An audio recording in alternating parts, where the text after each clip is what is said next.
stay as I bring up our next equally dynamic panel. The name of this next discussion is The Growth Potential of Emerging Markets and the Impact on the Global Economy.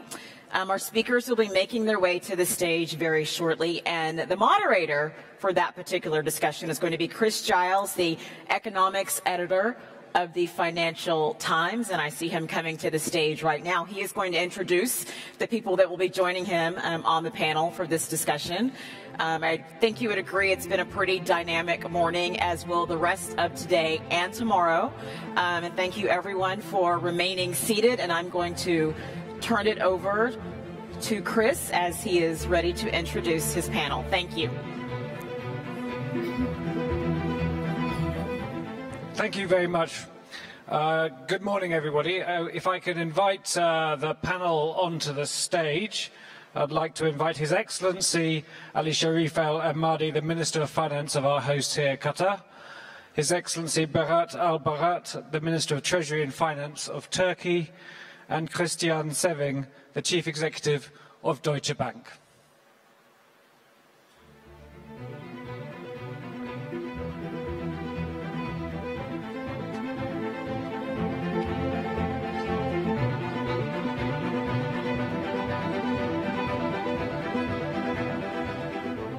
Right, in this last session before lunch, we are moving on to the economic sphere, the growth potential of emerging markets and the impact on the global economy.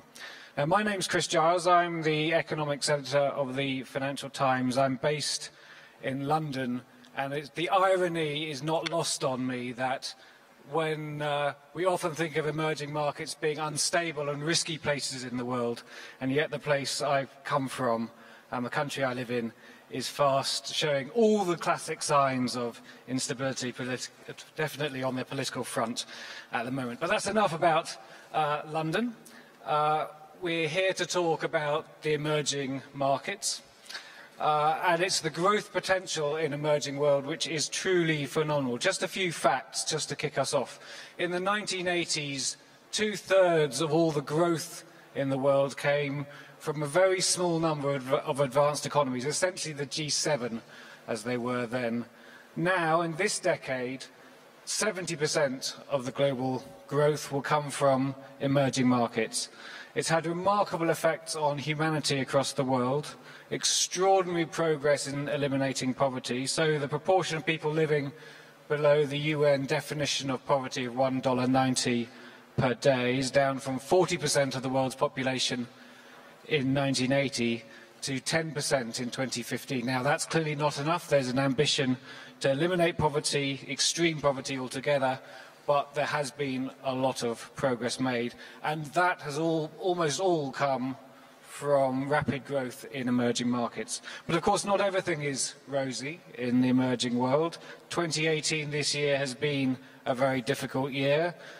Lots of dollar outflows from across emerging markets. Some countries, in particular Turkey and Argentina, have had extremely challenging times.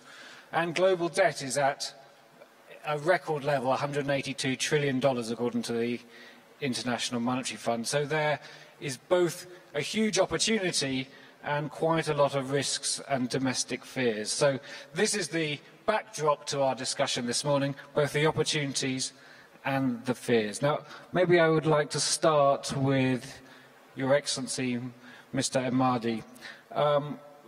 Qatar is both sometimes classed as an emerging economy, even though it has the highest GDP per capita in the world, but also as an investor in them. Can you give me your perspective on how you see the emerging world at the moment? Well, good morning, everybody, and I'd like also to welcome our guests today here, and thank you for taking part of this session, and welcome everybody to Doha Forum 2018. You know, talking about emerging market, yes, Qatar is part of the emerging market, and it has, you know, probably a little bit a different story than most of the countries around us, because of what happened in the last, you know, 20 years and the phenomenal growth that we had. You know, if you look at where is the emerging market in 1990s? I think if I get the figure right, they were sharing about 35%, 36% of the global GDP. This number today is about 55 to 56%, and I think whereas most of the projection is, I think in the next 5 years, this number will go probably to close to 60% plus. And I think if we're going to see that the impact of emerging market in global is very significant. We've seen, and especially in the 2018, some challenges on the emerging markets, and you put example of Turkey, Argentina, but especially in Turkey, I think that Minister of Finance is here, he will talk about it, and also in Qatar. Well, probably 2018 is an exception, but I think if you go back to 2017, especially when we started the blockade, we've seen some outflows of Qatar, but I think 2018 we had a very good year in terms of growth, most of the growth coming from the private sectors. Despite the volatilities in oil, the private sector have really achieved close to 6% growth in 2018. So it's been, our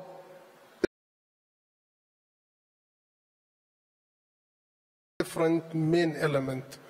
One,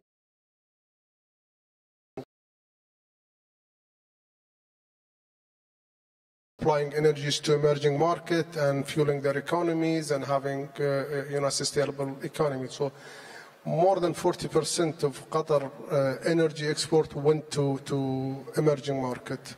I think the other part for us is connectivity. I think part of what happened in the emerging market is really how the global and how the world changed in terms of connectivities. And for us, we are not a highly advanced technological countries, but we have what we call as our Qatar Airways connectivities with the global world. And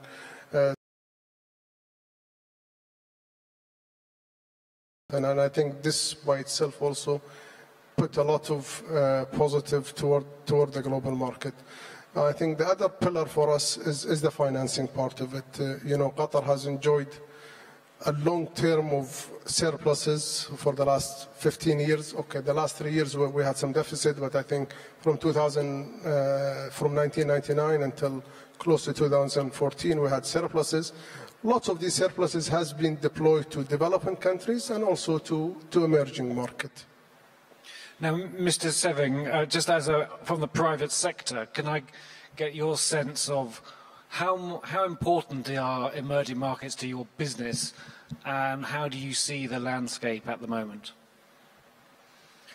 Well, it should never be underestimated how important I think the growth in the emerging markets has been on the overall industries. And I mean, just forget about the banks for the time being. But if you look at my home country, at Germany, the growth and the demand of emerging markets around the world, and not only China, but really around the world, has driven Germany's development to an enormous effect. And therefore, I think all the discussions we have about volatility and also the risk with emerging markets, if you look through the cycle, it is only positive for the global economy.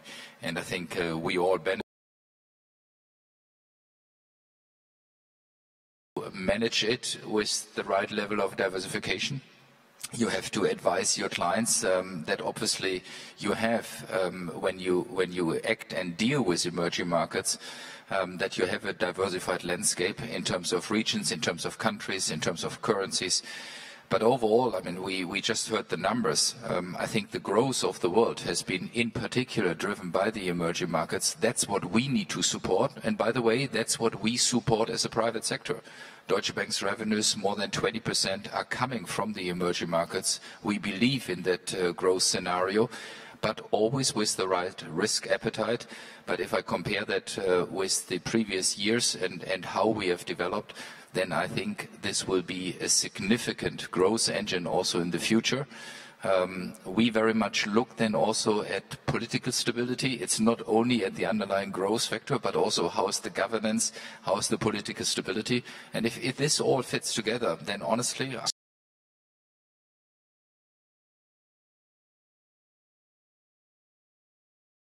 tell you 1 year. What, for instance, what we have seen this year also in Turkey or in Argentina, yes, you have to observe that, but look through the cycle, and then there is enormous growth potential where actually the developed market can benefit from. Thank you. Now, I wanted to also mention just to the room that at the end of this session, for at least 10 minutes or so, we'll be taking questions. So if you have questions, store them up, keep them brief, and I'll come to you with about 10 minutes to go. Now, I can't have a panel here where we have a representative from Turkey. Emerging markets without asking some questions. Is a failed coup, left people dead, 250 people killed, dozens of terrorist attacks, a major war on your border, 3.5 million refugees. You've had a lot to deal with it, and you did it with great resilience. And then this year, essentially, you had what has been seen around the world as something of a classic emerging markets crisis: a sudden stop of money flowing out. Plunge in the lira, interest rates up to 24%, inflation up to 25%, but now coming down. Perhaps you could give us an account of how you are managing this situation and how you see it playing out. Thank you, Chris. First of all, I would like to thank my dear friend Ali and Qatari government about this beautiful organization in a beautiful summer day in Doha, which we say we used to live in the winter, in Europe. It's always good to be here in winter time in Europe, and thank you for the warm hospitality. What you mentioned, Chris, is very much important, not only for Turkey, but also emerging markets, maybe more than that. What we are witnessing right now about this global challenges because of this global economical shift from west to east. This is why everybody is talking about this wealth shift, power shift, economical shift from developed countries to emerging countries, developing countries, and what's happening in China and India, all these emerging market conditions. But about the Turkey story that you have mentioned, it's a very interesting one. It's a very strong journey, what we have witnessed so far in the last 16 years about Turkey's transformation, economically, politically, democratically, more than that. This is why we not only expand the economy or the whole aspects of the economy quadrupled in the last 15, 16 years to GDP side, infrastructure side, and economical development on the base of the diversification and industrial side as well. And maybe much more important than that, Turkey transformed its generations, population in that sense as well. Turkey not only have a dynamic young population, which has averaged 29, 30%, 30 years old.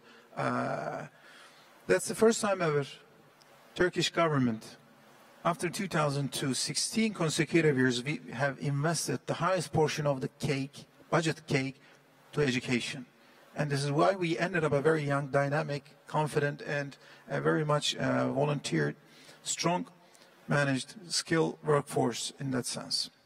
81 million population is significant if you're talking about in this region.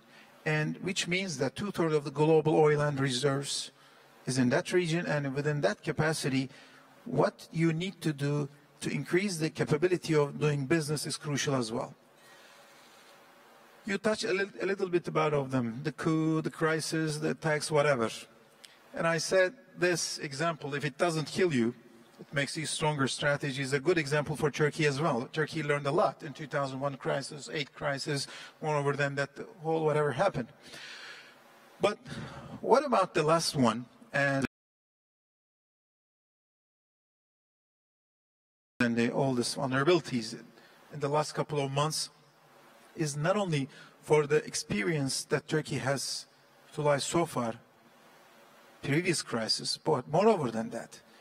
Turkey made a very big thing after switching to a new presidential system.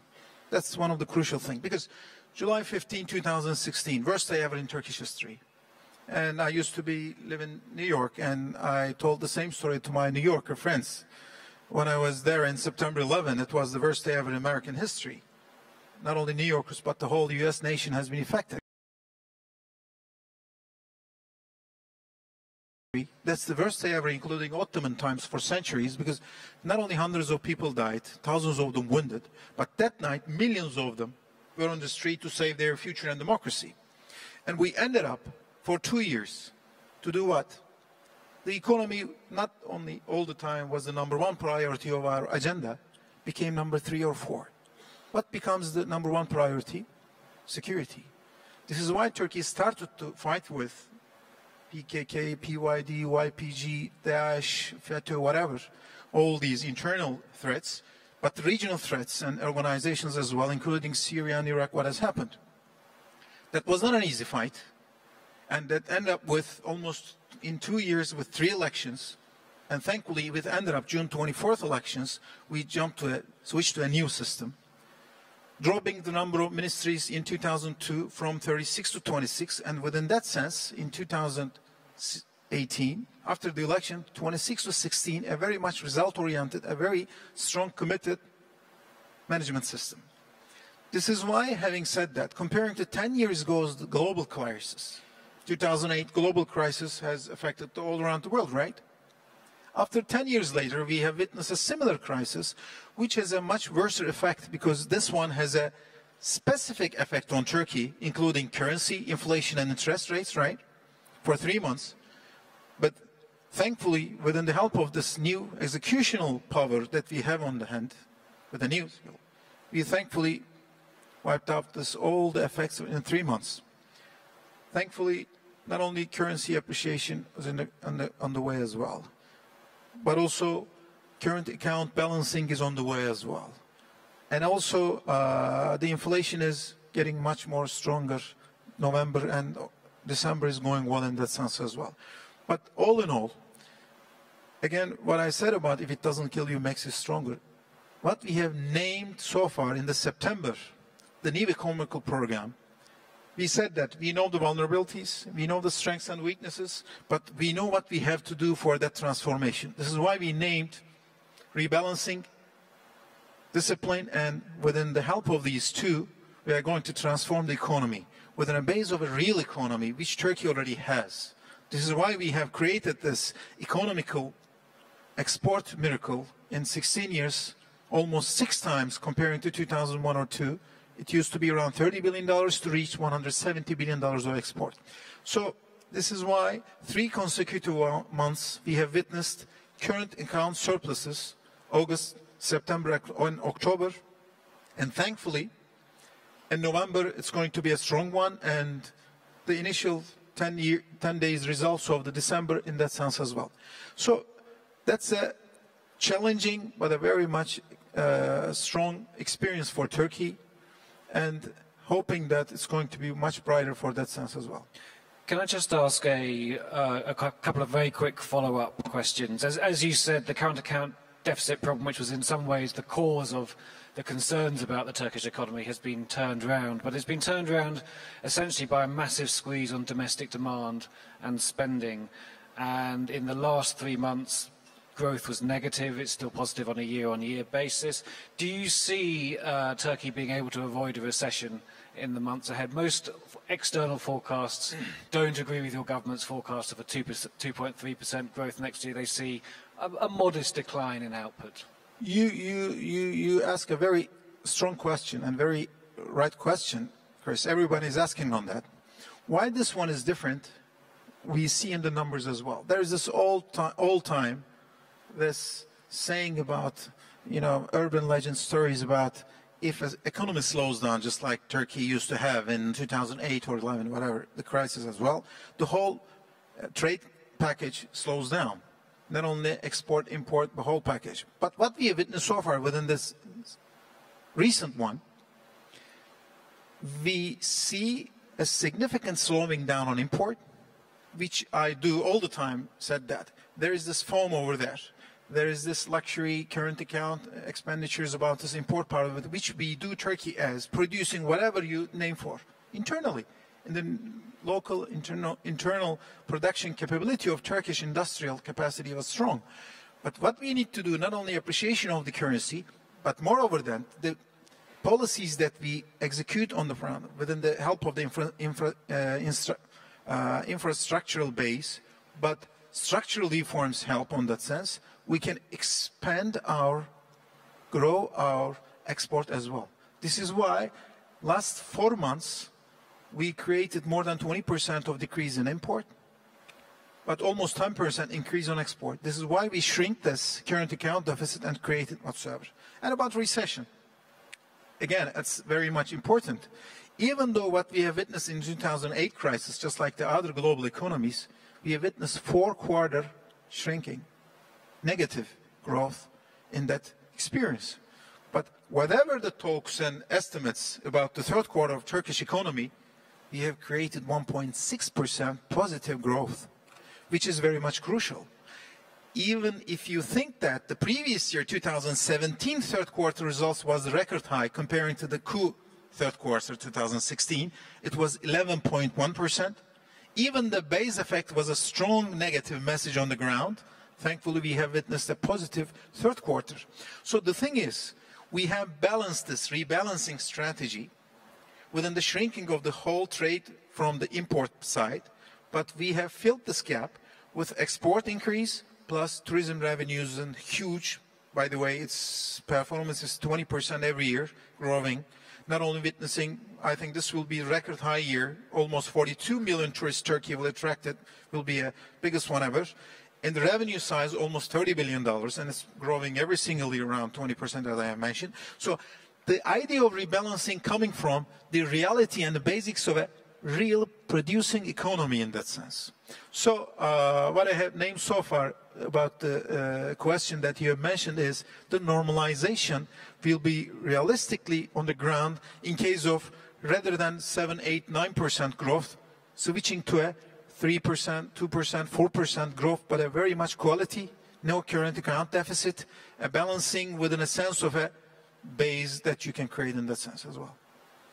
Okay, let's move on to talk about the wider emerging markets and the immediate future. Mr. Emadi, do you see 2018, which has been, I think in everyone's book, quite a difficult, challenging year in emerging markets? Is that a one-off where there are particular aspects, particularly the strength of the US dollar and the movement of funds back to the US, that have caused difficulties this year? Or is this the new normal we're moving into? Well, I think if you look at this, the success of the emerging market on the last decades was mainly to, trade liberalizations, corporate governance, and connectivities. And I think what we've seen, especially in the second half of 2018, is more tension on the trade issues. That's really putting big concerns on emerging market growth. We've seen a bit stronger dollars, which also putting the pressure of the outflow of some of the or impacting some of the currencies in the emerging market. Given the uncertainty that we're also seeing in Europe toward the Brexit, this is by itself also giving that a negative sentiment in the global markets. So I think, yes, 2018 was difficult, but I still think that also early 2019, if these issues were not addressed, I still think they will also consider to be some sort of a risk going forward for the emerging market. Mr. Seving, is 2000 the global economy now does seem to be slowing down? I think we have to admit that 2019 will be, from a growth point of view, slower and slightly weaker than 2018. But let's be honest. I mean, 2018 growth rates all over the world have been very, very solid. I mean, we have enjoyed, and now not going into each and every country, but globally we have enjoyed 8 years of an upward trend. And now we are all surprised that we see kind of the end of a normal cycle. And I would also agree, I think we are overemphasizing potentially the dependency now on emerging markets. I think the real issue this world is facing is that we are hit by 4 to 5 risks around the world, partially economic risk, partially geopolitical risks, and those 5 risks are kind of hitting us at the same time. That makes 2019 more vulnerable than 2018. We have the trade war. And honestly, Look at some of our German companies, automotive suppliers, who are already noticing that there is this trade discussion not only between the US and Europe, but between US and China, with an impact on the suppliers in Germany. We have a Brexit discussion, which is nothing more than uncertainty. And we just heard a wonderful keynote speech at the beginning that politicians are there in order to turn uncertainty into certainty. We are just experiencing the opposite in Europe, actually. We have a public debt outstanding in the world, not only by economy, but we have also in Europe, when you look at some of the European countries, where we need to find solutions. So if you think about these 4 or 5 risks which are looming around, and then I always go back and says, what is actually the biggest risk there? And therefore I'm happy about this conference, and that so much emphasis was put this morning on communication, of joint policies, of talking to each other, finding the right solutions. The real issue is, if you compare this year with 2008, when we had the last financial crisis, 2008 was only contained for one reason: governments across the world, regulators across the world, central banks across the world work together. My biggest fear is, with the 4 or 5 risks we just talked about, is where is this international coordination? Would we have in such a scenario a cooperation which we need? And if you think about this, then certainly 2019 will have, in my view, lower growth rates and a little bit more of uncertainty than what we have seen 2018. Those are very important points, and they do highlight some of the wider tensions and stresses in the global economy. And you can see it already in the data. Just look at US exports of cars to China, down 40% since the retaliatory tariffs went in. We have had a blockade for a couple of years here in Qatar, and there is a pulling apart of global cooperation. Mr. Albayrak, in your crisis in the summer, you received some support from Qatar. You didn't go to the normal channels of the global institutions to help countries who are suffering liquidity crises. Can you explain why not, and whether this is an example of that you maybe don't trust them, that they aren't there for you, and what do you need to help be a force of stability in the global economy? Chris, I think this is one of the hottest questions that I used to take all the time from the old, international programs that I attended. To name it very specific.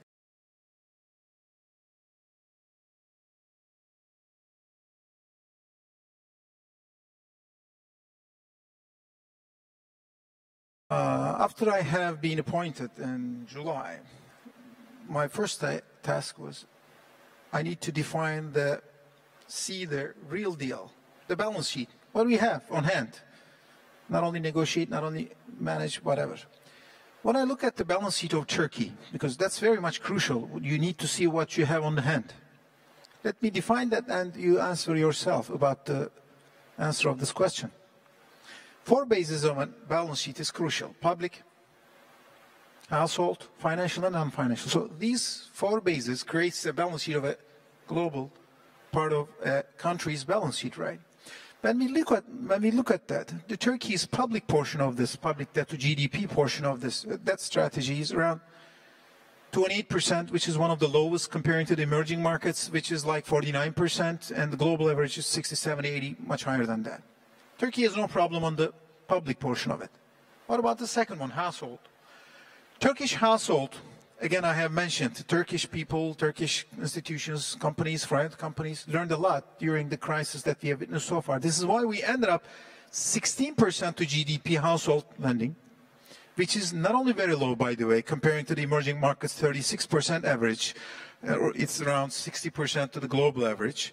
Not only it's very low, but what is crucial over here, 2001 crisis learned the whole people on the street that almost all of this lending is local currency, no foreign currency lending. So there's no currency risk on that. But your companies have a lot of foreign currency. I'm coming to 3, 4. I'm in number 2. Be patient. So even though that's very much important, everybody was talking about comparing to 1 year ago, the currency depreciation almost 90%, 100%. Why you can't see any single person on the street? This is why, because of that, because people have no, currency, foreign currency lending. 3, banks, financials, or we say it. The financials portion is around 26%. The EM average is around 33, 35%. The global average is much higher. But 2 things is crucial in the private part of the picture, companies part of the picture. The financial institutions, banking institutions, have a significant capital adequacy ratio. But moreover than that, the thing is, it's around 18%, 16%, almost double the legal limit, 8%, comparing to the European, all the other emerging market cushions we are talking about. But even though within that sense, what we have named so far in September, I have announced myself that we are closely following up the financial sector. I think the detailed studies will be announced by the end of this year from the BRSA, the Legal Authority of Turkey, showing the real detailed studies, stress tests, whatever the financial sector already on the ground. So the thing is, we see very much comfortability on that sense as well. But plus, what you have mentioned, private sector, private companies, which is around 68%. The EM average is at 95%. Even it's lower than the EM average. There are 2 things that was very much crucial. First one is, we announced a new legislation organizing and coordinating the private sector's lending has to be naturally hedged within the same currency. Lending should be financed with the same companies, has to create the same currency revenue as well. If you want to borrow dollar currency, you have to have some dollar revenue as well. So this has created a short-term, for the next 12 months or mid-term, a positive currency exposure, 4.5, almost $5 billion for the private sector as well. But moreover than that, what is very much crucial, Chris? That's a very substantial information, which I used to work in the private sector in 2005. Used to know very well that the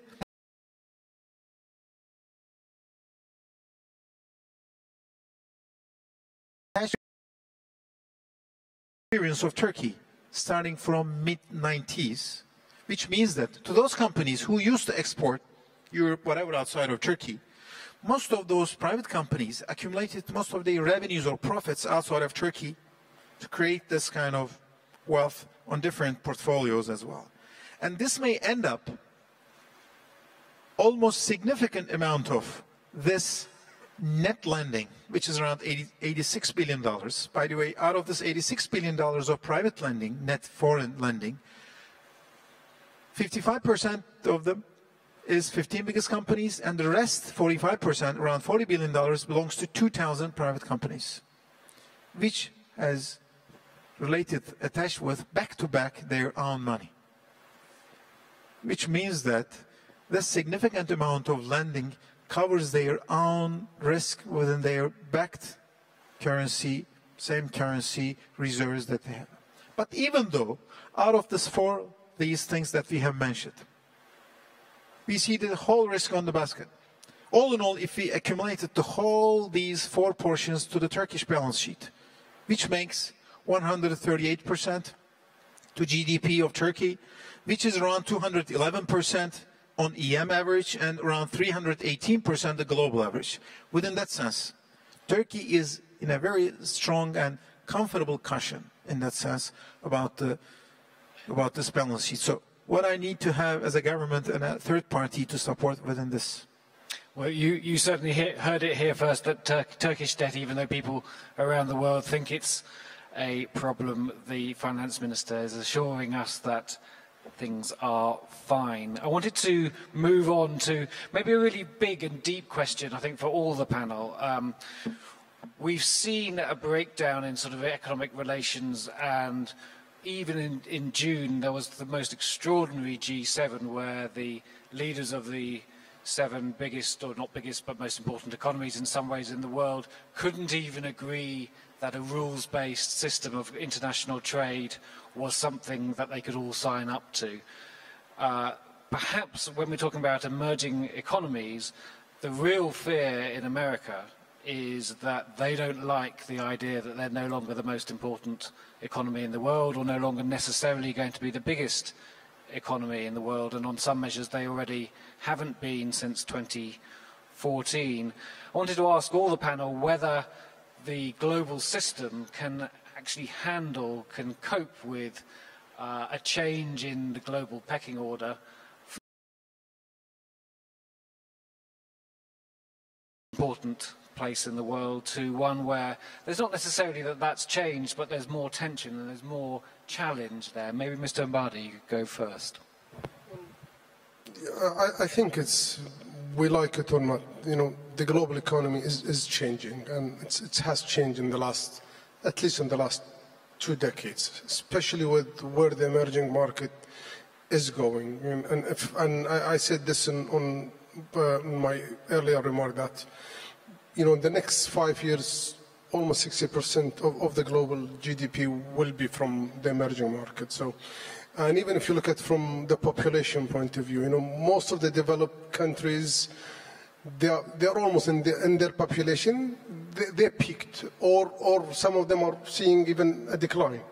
But if you look at the population growth in the emerging market, the expected growth in the next, until 2030, you will have 1 more billion people in those countries. And if you look at the GDP per capita on the emerging market, you know, and what's expected by the IMF for the next just 5 years, they're expecting a 30% growth in GDP per capita for emerging market. This is double the growth on any development country. So what I can see, that I think the emerging market is coming very strongly. US will remain an important country, and it will remain an economic dominant country globally, you know, because of many reasons. But I think this will not be as significant as it today. So it's, I think, for all, I think we're going to see more activities from the emerging market, and they will have bigger share of the global markets. Where in the world excites you most in terms of emerging markets? What regions? Well, you know, Far East has always been, you know, if we talk about Far East, it's always been very dynamic, very progressive. You know, India and China has always been on the forefront of the global growth. I think this is remain. We like what we see in Indonesia and Malaysia in terms of progressing and really developing their economy. As I always said, that they need to take, you know, what they've done in the last, you know, they need to continue of their progressive economical agenda in terms of corporate governance. Just before we open it up to questions to the audience, Mr. Albayrak, where do you see that the international cooperation can actually improve in the years ahead, or is this just a tension that is going to get more and more difficult? That's an important question, Chris. What Christopher a little bit ago mentioned about this, the approaching of the global economies about this crisis is, you know, threatening the potential things that we may face, because at least from my side I could tell that a couple of weeks ago we were at the G20, and maybe it's the first time ever in the last minute the communique has not been approved for the whole parties, and very, very last minute we have approved because of the increasing tension of the trade war issues. And it's something that we all concerned. Not we all say, but just recently, I think Professor Ellison has mentioned at FT that we are literally Cold War on this issue between US and China, what he have mentioned. But what I have read about this problem, the concerning problem, recently on Atlantic Council report recently, regarding to the previous experiences that the world has witnessed so far, for centuries old, Out of this 16 economical crisis that the world has witnessed so far, 12 of them ended up with war whatsoever. So this is not a good sign. This is not a good thing. And comparing to 2008, for sure, there are some unilateralism concerns, protectionism concerns, rather than a win-win strategy. Everyone is getting more and more insight whatsoever. And for sure, Mr. Minister mentioning about the emerging market philosophy has changed. And this is for sure a different century comparing to the previous one. And what is very much crucial as well, we are talking about growth, right? What growth means? It comes from two P's, right? Population and production.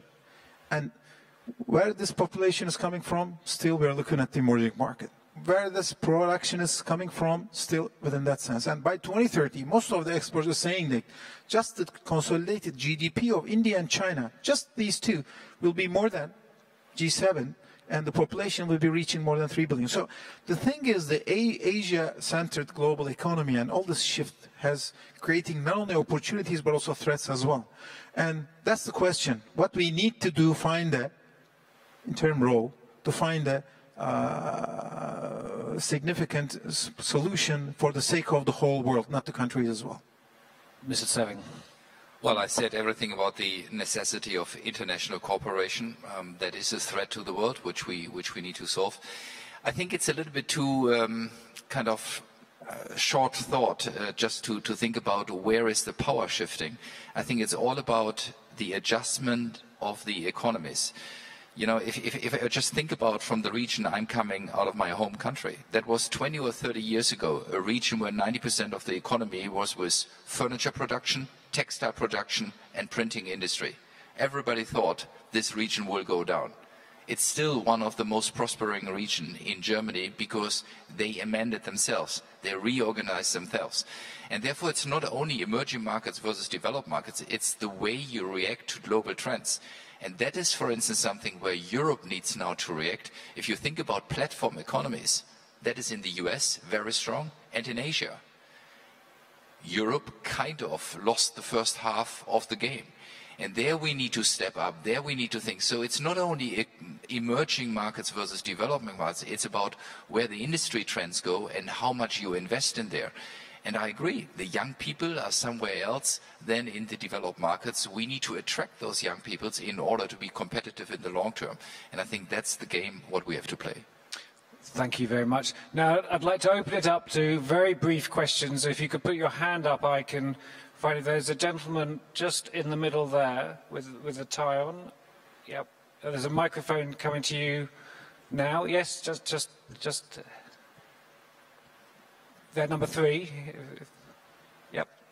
Thank you. And if you could ask a brief question, keep it short and direct to the panel.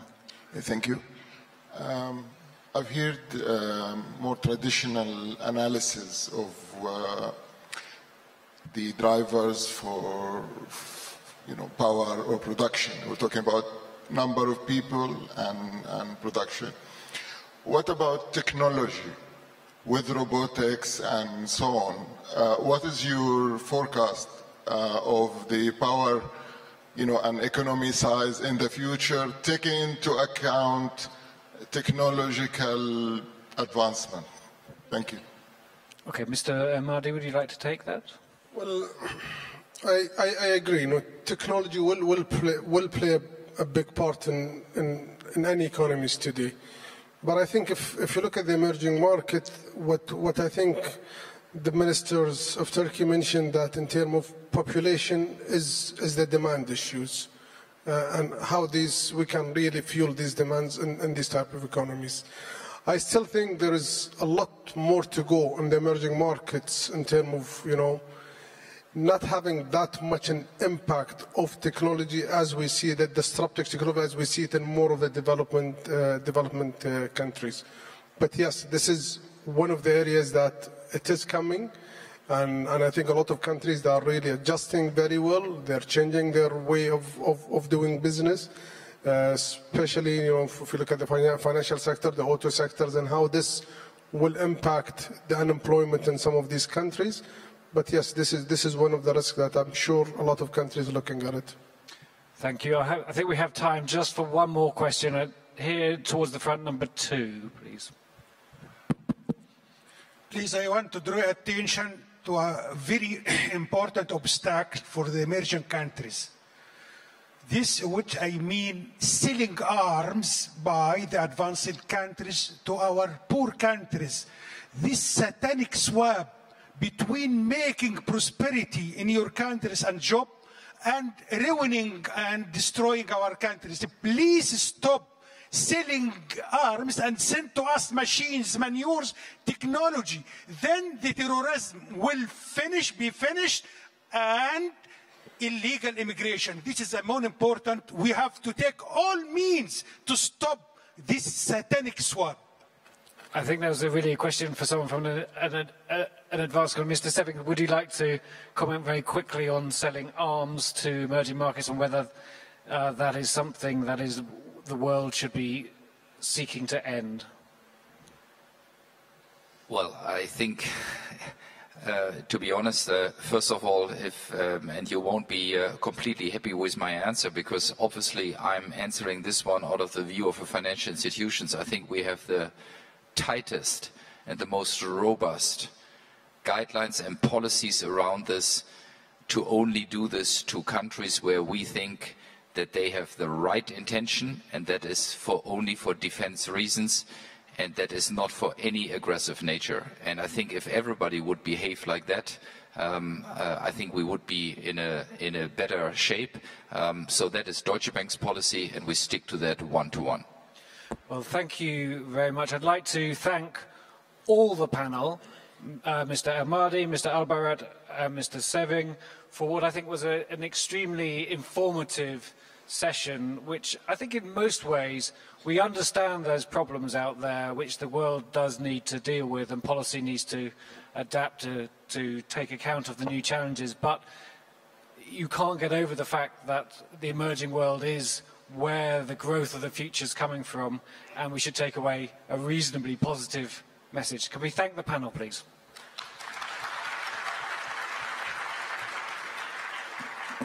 Very much. There we go. Before you leave, if I can keep you